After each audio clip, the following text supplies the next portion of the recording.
Say yes to new beginnings. Yes. Say yes to new beginnings. Yes. Say yes to... You just celebrated your 40 years anniversary in the entertainment industry. How does it feel to have put all of 40 years into a particular sector?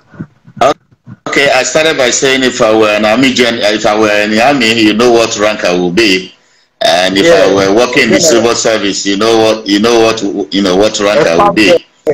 Having said that, I just believe, first of all, I'm grateful to God, and I happen to come from a country where people don't celebrate you until you die, and so in my own case, I said, well, if people don't celebrate me after 40 years, let me celebrate myself. I remember I remember a rich man who while he was alive, he said he wanted to see how his burial would look like. He printed cards and invited people. He said he should celebrate, he should do everything that they were supposed to do. You understand? And that was the burial. He said he wants to watch his burial.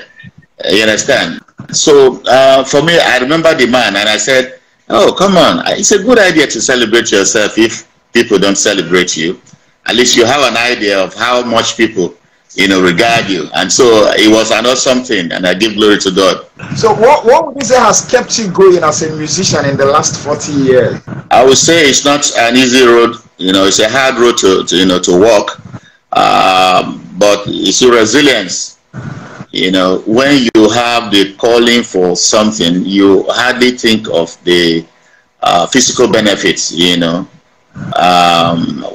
I personally have been in this business not because of what billions, I have acquired from it, but it's like when I look at myself, I see myself a potential billionaire, based on how much works I have put in. When I was discussing with Rita some time ago, Rita Marley, he said, remember Bob Marley died at, with less than 4 million, pounds in the account.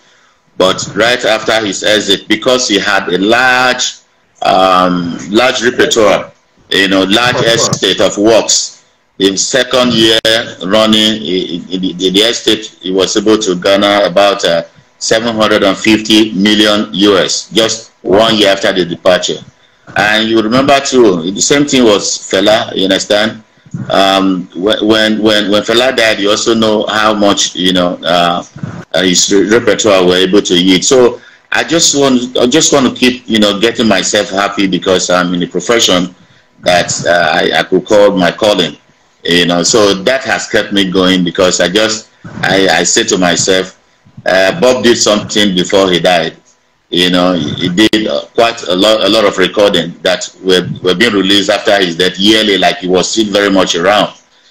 So I have a lot in my archives, unreleased songs that I believe if I slept today, those songs will continue to live on forever, So these things keep me going. Now, of all the music genres in the world, why did you settle for reggae?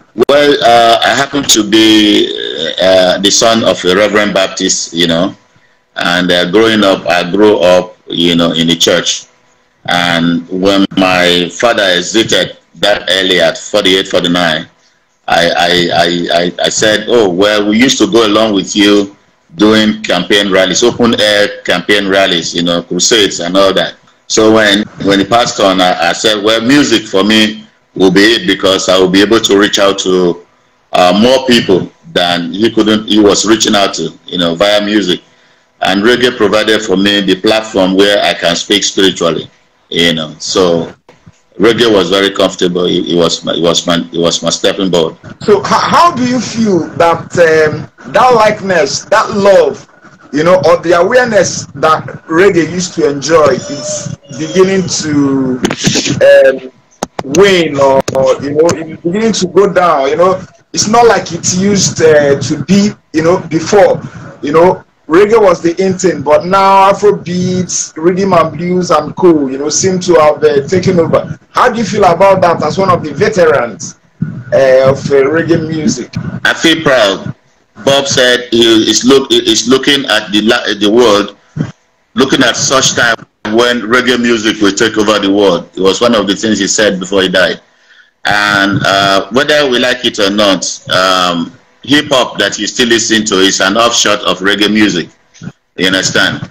So if Bob were alive today, I don't think he probably would be playing the hardcore traditional root rock reggae, because the world is evolving and you've got to evolve along with the world. Because if you listen to how reggae was played, in the earlier days of ska, before it metamorphosed to other styles and patterns, like you have the galala, you have the root rock, you have the dancehall, you have the lovers, and so on. So reggae has metamorphosed, through various styles and patterns. But reggae music, as reggae, hip hop is still reggae music, and so you may not be hearing the hardcore traditional reggae like we used to hear it. That is for me a systemic thing, because it's only in Nigeria, you feel such. If you are in Ghana, reggae music still holds sway. If you are in Kenya, reggae music still holds sway. If you are in Zimbabwe, reggae still holds sway. Even South Africa, even with everything that they play, different genre, reggae still holds sway. So here we don't have enough of the airplay of that same style and pattern that as reggae music, and so that's practically what is responsible, for that kind of feeling. But we know that reggae music is everywhere. If you want to try it out, prepare a concert and bring reggae music, and you will find out when reggae come out, everybody will feel it.